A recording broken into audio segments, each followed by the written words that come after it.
Assalamualaikum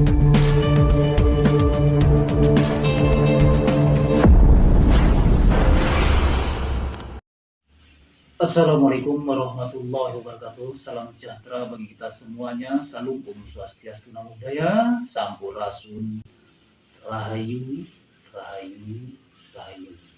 Sahabat Hidro TV yang dirahmati Allah Subhanahu wa Ta'ala, segala puji hanya milik Allah Rabbi yang senantiasa melimpahkan nikmat kepada kita semuanya. Nikmat yang terpenting adalah nikmat sehat walafiat, sehingga kita masih dapat ketemu lagi di channel ini yang insyaallah diberkahi Allah Subhanahu wa Ta'ala. Sebelum teman-teman menyimak video ini sampai selesai, bagi teman-teman yang belum melakukan subscribe, silakan tekan tombol subscribe-nya ya teman-teman ya. Diaktifkan tombol loncengnya, dipilih untuk semua, di like dan berikan tanggapan video ini, selanjutnya kalian share. Saya doakan teman-teman semuanya dalam keadaan sehat walafiat, dimudahkan segala urusannya, dilancarkan rezekinya, dan insya Allah mendapatkan uang tak terduga 100 miliar rupiah. Amin ya robbal alamin. Gede ya teman-teman ya, 100 miliar rupiah. Aminkan teman-teman. Namanya juga doa. Pada kesempatan kali ini saya akan berbagi tentang kondisi rumah yang membuat rezeki menjadi seret. Dalam kepercayaan banyak orang, kondisi rumah dapat mempengaruhi keberuntungan dan rezeki penghuninya. Itu disebabkan oleh beberapa faktor dalam tata letak dan kebersihan rumah yang dipercaya bisa menyebabkan rezeki penghuninya seret. Oke, kita lanjut. Berikut ini adalah beberapa kondisi rumah yang konon dapat menghambat aliran rezeki masuk ke rumah kalian. Untuk yang pertama adalah rumah yang kotor dan berantakan. Kebersihan rumah bukan hanya berpengaruh pada kesehatan tubuh saja, tetapi juga dipercaya mempengaruhi energi positif. Rumah yang kotor, berdebu, dan berantakan bisa menciptakan suasana negatif dan menghambat datangnya rezeki masuk. Bagaimana rezeki nggak seret? Untuk rumah sendiri aja kotor, mau duduk aja susah, mau makan banyak debu. Nah, hal tersebut akan membuat pikiran kita tidak tenang. Disitulah makanya rezeki itu akan terhambat. Selanjutnya yang kedua adalah pintu depan yang tertutup atau terhalang. Pintu depan merupakan jalur utama masuknya energi positif. Jika pintu depan terhalang oleh barang-barang, sulit dibuka, atau jarang digunakan, maka aliran energi dan rezeki ke dalam rumah juga bisa terhambat. Jadi pintu rumah itu dibikin blong, maksudnya itu kalau dibuka itu dengan mudah, tidak ada hambatan-hambatan, atau di belakang pintu itu ada kursi atau karung atau rak sepatu, itu disingkirkan ya teman-teman ya. Selanjutnya yang ketiga adalah saluran air yang tersumbat atau bocor. Apakah di rumah kalian ada? Air dalam rumah melambangkan kelancaran rezeki.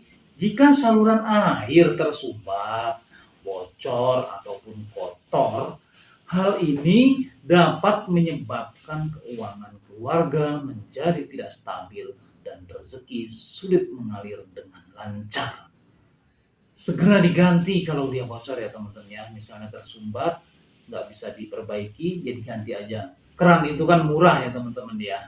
Jangan sampai karena keran itu bocor sehingga akan membuat pemborosan penggunaan air. Kemudian apalagi? Yang keempat adalah rumah terlalu gelap dan pengap. Rumah yang kurang pencahayaan alami dan ventilasi udara yang buruk dapat menciptakan suasana suram dan energi positif. Cahaya matahari dan udara segar dipercaya membawa energi positif yang dapat membantu memperlancar rezeki. Kemudian yang selanjutnya adalah penyimpanan barang rusak atau tidak terpakai lagi. Barang-barang yang rusak tuh teman-teman atau tidak terpakai yang menumpuk di dalam rumah dapat menciptakan energi stagnan, artinya begitu-gitu aja.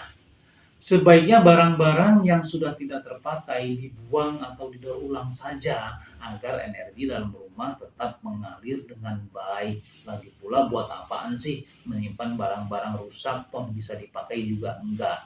Mendingan kita kasih ke orang supaya bisa didaur ulang lagi. Atau kalian bisa memanfaatkannya sendiri dengan cara dikumpulin terus dijual. Seperti itu ya teman-teman ya. Kemudian yang keenam adalah kamar tidur yang berantakan dan tidak nyaman. Kamar tidur yang tidak rapi dan tidak nyaman bisa mengganggu kualitas istirahat dan pikiran yang jernih. Pikiran yang tenang dan tubuh yang sehat sangat berpengaruh dalam menarik rezeki. Kalau pikiran ruwet, otomatis rezeki pun akan seret. Untuk itu, rapihkan tempat tidur, jangan sampai banyak pakaian di atas tempat tidur. Misalnya ada handuk, terus ada pakaian kotor, terus apalagi kalau di kamar tidur itu ada yang suka ngerokok, itu banyak puntung-puntung rokok, atau di atas itu banyak ramat atau sarang laba-laba. Itu otomatis tidak akan membuat nyaman kita tidur di kamar tersebut. Bersihkan teman-teman ya, setiap pagi disapu, dipel seperti itu, pakai pewangi, kan enak tuh tidurnya, serasa di hotel kalau kamarnya bersih. Kita lanjut lagi ya teman-teman ya. Yang ketujuh adalah letak cermin yang salah. Pada lagi nih, cermin kok salah yang meletakkannya ya. Cermin yang diletakkan di tempat yang salah seperti menghadap langsung ke pintu masuk atau tempat tidur dapat mengganggu keseimbangan energi di dalam rumah. Cermin yang tidak tepat dan memantulkan energi positif keluar dari rumah, sehingga tadinya energi rezeki akan masuk itu tertolak karena pantulan cermin. Karena sifat cermin itu adalah menolak ya teman-teman ya. Jadi letakkan cermin pada posisi yang tepat, jangan langsung ke tempat kalian tidur. Menghadap kalian tempat itu juga menghadap ke tempat kalian tidur itu juga tidak baik ya teman-teman ya. Nanti badan teman-teman pas bangun itu terasa berat, terasa pegal-pegal. Sebaiknya cermin itu jangan dihadapkan langsung ke pintu atau ke tempat tidur kalian. Nah, yang kedelapan adalah pintu dan jendela yang rusak.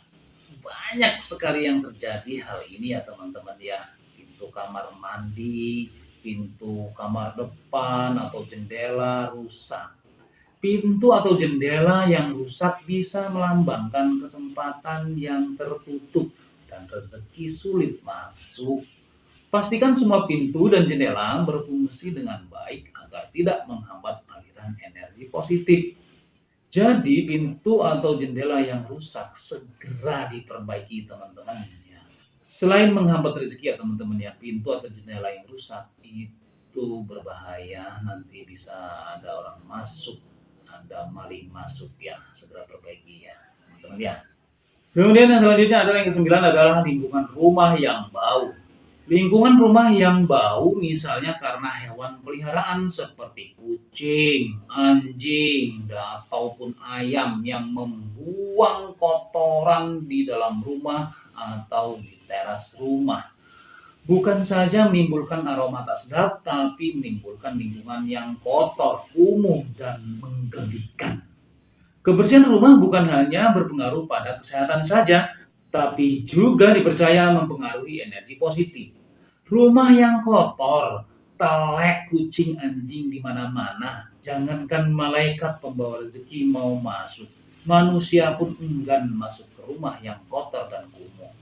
Nah, itulah sebabnya rezeki kalian menjadi seret ya teman-teman ya, karena pikiran selalu ruwet, ketiban telek kucing anjing pitik itu ya, segera dibersihkan teman-teman ya.